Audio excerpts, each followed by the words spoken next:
El tema es biosíntesis del grupo M o hemo. Tiene dos etapas. Primero, la formación de protoporfirina, que es antes de la formación de hemo. Entonces, en la formación de protoporfirina o síntesis de la misma, primero se sintetiza el ácido delta-aminolevulínico. La enzima que participa en esta síntesis es la delta-aminolevulinato sintasa. Lo que cataliza es la unión de succinicoenzima A con glicina. Hay pérdida de dióxido de carbono y es una etapa regulable e inhibida por el grupo hemo. Luego viene la síntesis de porfobilinógeno. Dos moléculas del ácido delta-aminolevulínico o bien delta-aminolevulinato reaccionan con una pérdida de dos moléculas de agua. La enzima que interviene en esta reacción es la delta-aminolevulinato deshidrasa o porfobilinógeno sintasa. Esta es inhibida por metales pesados como el plomo. El siguiente paso es la formación de porfirina, es decir, que se unen 4 moléculas de porfobilinógeno y se va a formar uroporfirinógeno anillo tetrapirrólicos. En cuarto lugar se forma el grupo M, es decir, que a este anillo tetrapirrólico se le incorpora ion ferroso. La enzima que participa es la ferroquelatasa o hemosintasa.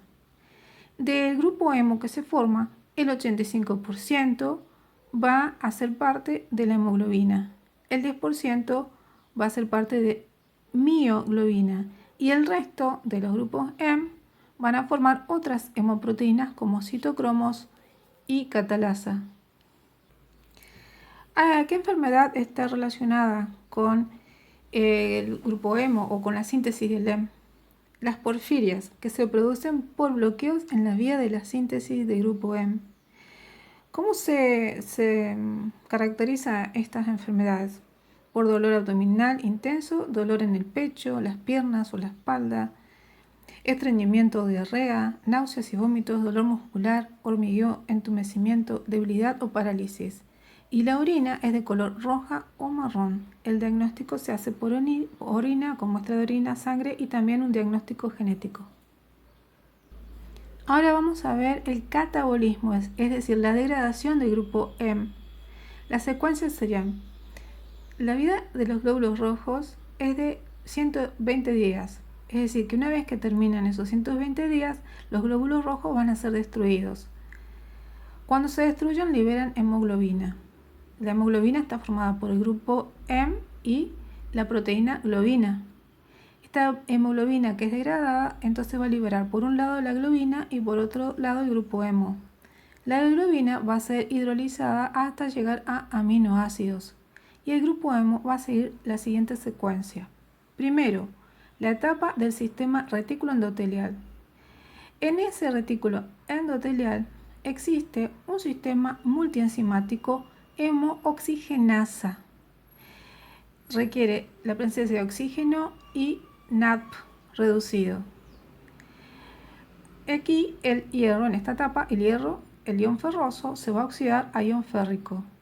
El carbono del puente metino va a pasar a monóxido de carbono. El hierro oxidado 3+, se va a separar y luego se forma biliverdina. Esta biliverdina se va a reducir a bilirrubina. En este proceso de reducción de la biliverdina participa una enzima, la biliverdina reductasa, con presencia de NADP reducido. Ahora la bilirrubina va a ser transportada por sangre. ¿Cómo? En unión con la albúmina. Entonces la bilirrubina unida a la albúmina forma un complejo macromolecular que no ultrafiltra en los glomérulos renales. Viene la etapa hepática. En los hepatocitos se capta la bilirrubina de la sangre. Son transportados por medio de un transportador en la membrana. Y en el interior, en el citoplasma de los hepatocitos, existen proteínas que fijan la bilirrubina. Estas proteínas son ligandina, proteína I o glutatión S-transferasa. ¿Qué va a ocurrir en los hepatocitos? La conjugación con ácido glucurónico. Es decir, que esta bilirrubina se va a conjugar. ¿De dónde proviene el ácido glucurónico? Es transferido desde UDP glucurónico. Entonces se formarán mono y diglucurónidos de bilirrubina. La enzima que cataliza todas estas reacciones sería la enzima bilirrubina glucuroniltransferasa. Entonces, ¿qué va a pasar? De esta manera, la bilirrubina que está conjugada se vuelve soluble en medio acuoso, que se va a eliminar entonces hacia la bilis por transporte activo.